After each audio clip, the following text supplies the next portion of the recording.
Namaskar. Welcome to the lecture series on food technology. This episode deals with classification of tea, protective compounds and nutrition facts and processing, etc. The following topics are highlighted: introduction, classification of tea, methods of tea production, preservation of tea, and the protective compounds and nutrition facts in tea. Coming to the introduction, tea is one of the most popular and lowest cost beverages in the world, next only to water. Tea is consumed by a wide range of age groups in all levels of society, as well as one of the healthiest. Since tea was first discovered in China, it has traveled the world, conquering the thirst of virtually every country on the planet. The discovery of tea occurred in 2737 BC by the Emperor of China. For many years, people drank tea because of its herbal medicinal qualities. During the time of the Western Zhou Dynasty, tea was used as a religious offering. Further, to the Han Dynasty, 202 BC to 220 AD, tea plants were quite limited and only royalty and the rich drank tea not only for their health but also for the taste. In the period of Tang Dynasty, that is between 618 to 907, drinking of tea became more common among lower classes and spread to Japan by Japanese priests studying in China. Similar to the Chinese adoption of tea, tea was first consumed by priests and the rich for its medicinal properties. The Emperor of Japan enjoyed tea very much and imported tea seeds from China to be planted in Japan, making tea available to more people. Tea is often associated with Zen Buddhism in Japan because priests drank tea to stay awake and meditate. Soon, the Buddhists developed the Japanese tea ceremony for sharing tea in a sacred spiritual manner. During the 17th century, tea was imported to Britain via the East India Company. In the aristocratic society, tea was used in the parties and soon it became a common way to drink tea. Due to heavy import of tea by Britain, the taxes were so high that smugglers would get and sell tea illegally for those that could not afford it. In attempts to turn profits during the tea smuggling period, the East India Company began exporting the tea to America. The American tea was also taxed heavily and contributed to the cause of the Boston tea. Finally, tea arrived in India and plantation was started in 1823 when wild tea plants were discovered by the British in the forest of Assam. Now, India is the second largest tea producing country in the world. The world's largest tea plantation is found on the foothill regions of the eastern Himalayas and the Brahmaputra Valley. Classification of tea. Tea is traditionally classified based on the degree or period of fermentation that leaves have undergone.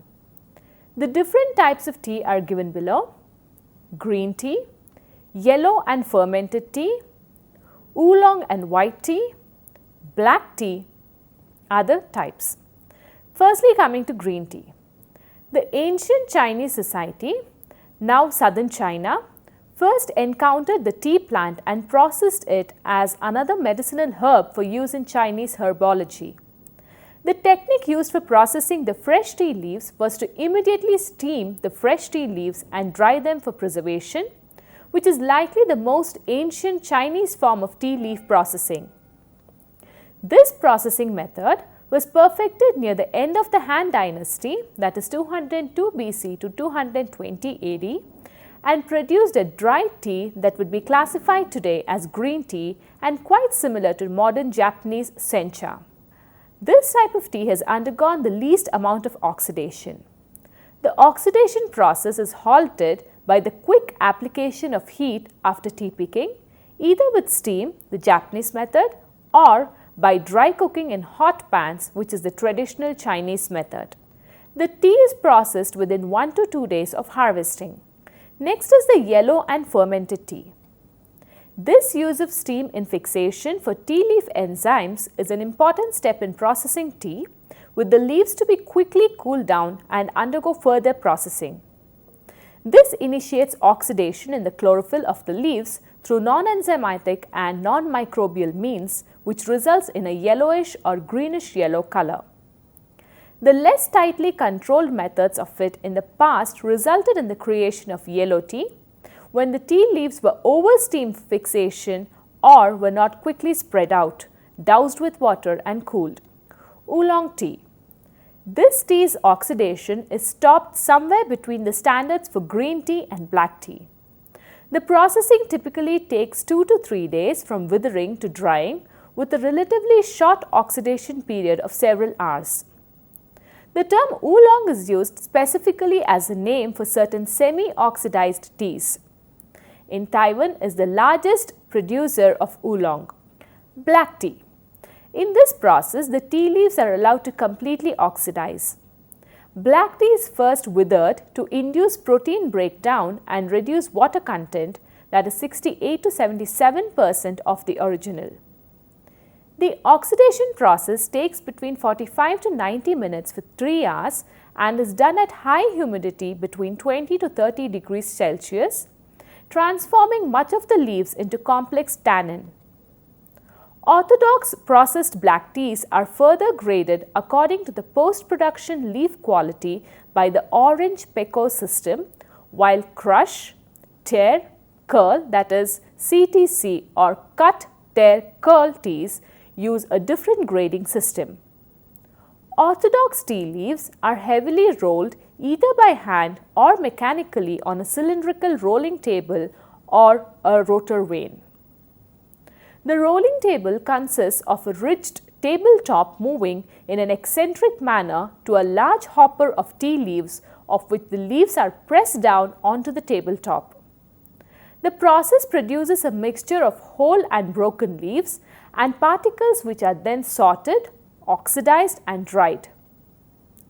The wrought vane consisted of an auger pushing withered tea leaves through a vane cylinder which crushes and evenly cuts the leaves. CTC black teas is a production method developed by William Mac Kircher in 1930 and consists of machines with contra-rotation rotors with surfaces patterning that cut and tear the leaves, producing a product popular for use in tea bags. The rotor vane too often used to pre-cut withered tea prior to the CTC and to create broken orthodox processed black tea. During the Qing Dynasty, both Lapsang Souchong and Gongfu black tea were well recognized in China and noted in records on Yiwu Mountain by the scholar Dong Tiangong. Next, moving on to the methods of tea production. In ancient days, the production of tea was a time-being process. Nowadays, the same has been made simple by adopting scientific and technical procedures. Tea production has been divided into 2 types. First is the orthodox production. This is one type of common tea production. The following 5 basic steps are being followed in this tea production. Step 1. Plucking. In this process, the leaves are harvested by hand. There are mainly 3 types of plucking systems. They are scale leaf plucking, fish leaf plucking and mother leaf plucking.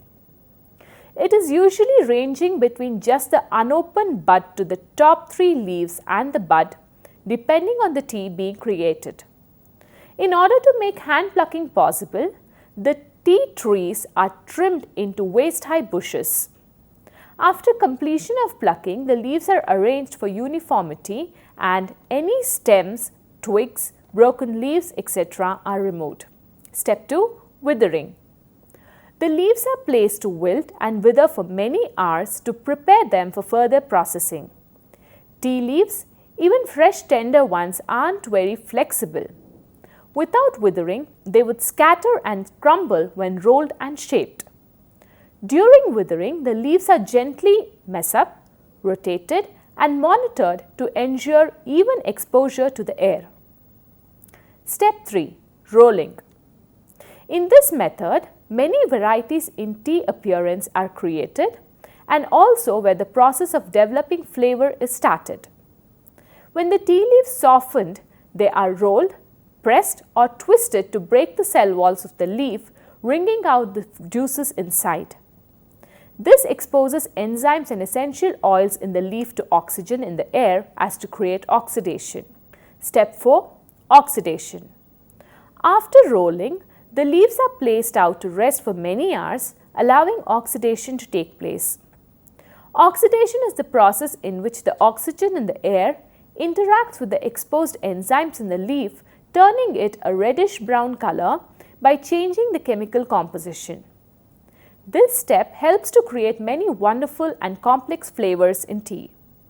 The length of this process depends on the type of tea being produced and the ambient conditions at the time. Depending on the kind of tea, from here, the leaves could be rolled again and oxidized further or not. Step 5. Firing. The final step in the production process is to fire or heat the leaves rapidly to dry them to below 3% moisture content and stop the oxidation process. A good, even drying with very little residual moisture also makes sure the tea will keep well. CTC production.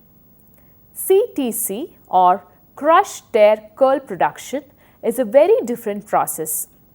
All 5 steps of orthodox processing are performed, but much more rapidly and in a limited fashion. CTC was invented specifically for the black tea industry in an effort to save time, that is, a single batch of tea otherwise can take over a day to produce, and the money. The 3 basic differences between orthodox and CTC teas are: first, the appearance of the leaf. Orthodox production, whether totally handmade or with assistance from rolling machines and such, seeks to maintain the reliability of the leaf. The tea leaves are not cut, worn, minced, etc. The shapes produced vary tremendously, but no matter whether it's green tea, oolong or black, orthodox processing uses the entirety of the leaf itself to create a different range of flavors in the cup. By contrast, CTC teas do not rely on the wholeness of the leaf. The machinery involved.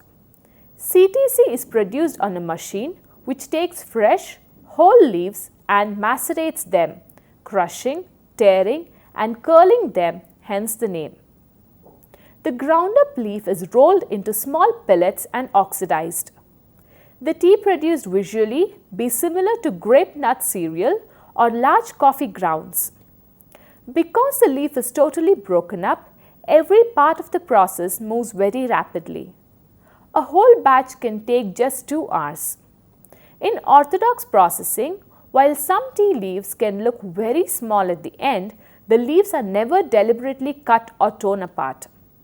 They are carefully rolled and handled to produce a certain flavor, and the production relies on accurate tea artisans who have been trained for years, in many cases generations, to make that exact tea. The flavor profile.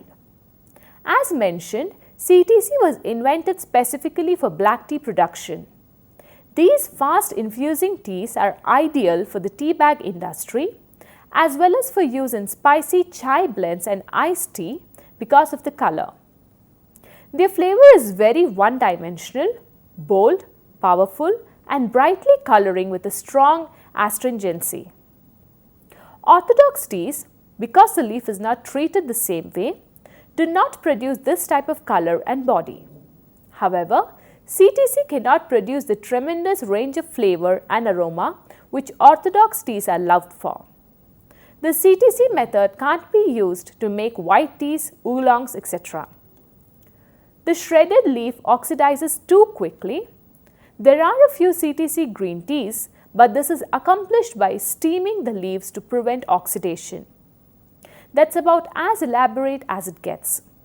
Secondly, because orthodox production requires so much time, the tea maker is able to draw out and develop very fine distinction flavors. Everything done to the leaf will alter the flavor of the tea. Preservation of tea.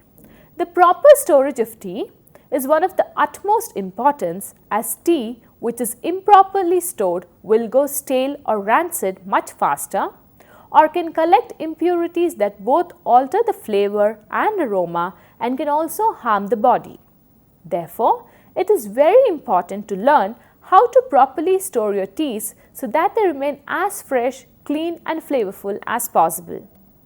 There are 5 things which teas are vulnerable to, that is light, air, heat, odors and moisture.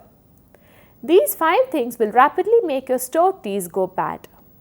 Protective compounds and nutrition facts in tea.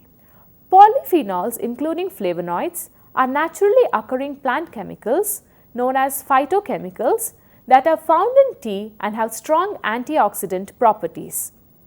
Antioxidants are agents that protect cells against damage caused by free radicals and reduce the damage caused by low density lipoprotein, that is LDL, or bad cholesterol in the blood. Tea contains a particular variety of polyphenols known as catechins. Catechins are considered to have properties that protect or act against cancer, that is anticarcinogenic, against tumors, which is anti-tumorogenic, and unwanted genetic changes, that is anti-mutagenic. Coming to the nutrition facts and the amount per 100 grams. Calorie 1, total fat content 0 gram, saturated fat 0 gram, polyunsaturated fat 0 grams, monounsaturated fat 0 gram, cholesterol 0 gram, sodium 4 milligram, potassium 18 milligram, total carbohydrate 0.2 grams, dietary fiber 0 gram, sugar 0 gram, protein 0.1 gram, caffeine 11 milligrams. Loose tea. The tea leaves are packaged loosely in a canister, paper bag or other containers such as a tea chest. Some whole teas called gunpowder tea leaves, which resist crumbling, are sometimes vacuum packed for freshness in aluminized packaging for storage and retail. The loose tea must be individually measured for use, allowing for flexibility and flavor control at the expense of convenience. Strainers, tea pressers, filtered teapots and infusion bags prevent loose leaves from floating in the tea and overbrewing. A traditional method uses a 3-piece lidded teacup called a gaivan, the lid of which is tilted to decant the tea into a different cup for consumption. Major contribution of tea in the world. The graph shows the production of tea from 2006 to 2014 by major producing countries. China produced approximately 1.9 million metric tons of tea in 2012, up from about 1.02 billion metric tons in 2006. Caffeine is a central nervous system, that is CNS stimulant of the methylxanthin class of psychoactive drugs. It is found in the seeds, nuts or leaves of a number of plants native to South America and East Asia. The most well-known source of caffeine is the seed, commonly incorrectly referred to as the bean of coffee plants. Beverages containing caffeine are ingested to relieve or prevent drowsiness and to increase one's energy level. These beverages are very popular in North America. 90% of adults consume caffeine daily. Caffeine is classified by the FDA as GRAS. Toxic doses over 10 grams per day for an adult are much higher than typical dose of under 500 milligrams per day. A cup of coffee contains 80 to 175 milligram of caffeine depending on what bean, that is the seed, which is used and how it is prepared. Thus, it requires roughly 50 to 100 ordinary cups of coffee to reach a lethal dose. However, pure powdered caffeine, which is available as a dietary supplement, can be lethal in tablespoon-sized amounts. There are several known mechanisms of action to explain the effects of caffeine. The most prominent is to reversibly block the action of adenosine on its receptor, which blocks the onset of drowsiness induced by adenosine. Caffeine also stimulates certain portions of the autonomic nervous system. Caffeine, INN. Caffeine is used in bronchopulmonary dyslipsia, in premature infants for both prevention and treatment. It may improve weight gain during therapy and reduce the incidence of cerebral palsy as well as reduce language and cognitive delay. On the other hand, subtle long-term side effects are possible. Finally, coming to the conclusion. The word tea, normally people think it is a kind of beverage drunk by elderly, or perhaps it may be a source of inspiration to those poets as well. It is a helpful drink for our digestion after meals, apart from tastiness of the tea food. It is also used to clear away the grease in meat and get away the fishy smell of the seafood too with its unique fragrance. Tea may reduce some cancer and risk of heart diseases, but the research is not conclusive. The protective agent in tea seems to be a group of polyphenols and known as catechins. White tea, green tea, black tea and oolong tea are all contain catechins. The process in tea manufacture is to minimize the transformation occurring in processing procedure so as to preserve and the positive substances possible while destroying negative substances and producing catechin-rich tea. The composition of tea contents such as caffeine, theobromine, theophylline, catechins, essential oils, aldehydes, various vitamins are found to be rare and valuable compounds and makes it a nutritionally valuable product. In developing countries, tea production is helpful for farmers to move out of poverty and transform their operations into viable businesses, reduce the environmental impact and stimulate local economies. Thank you.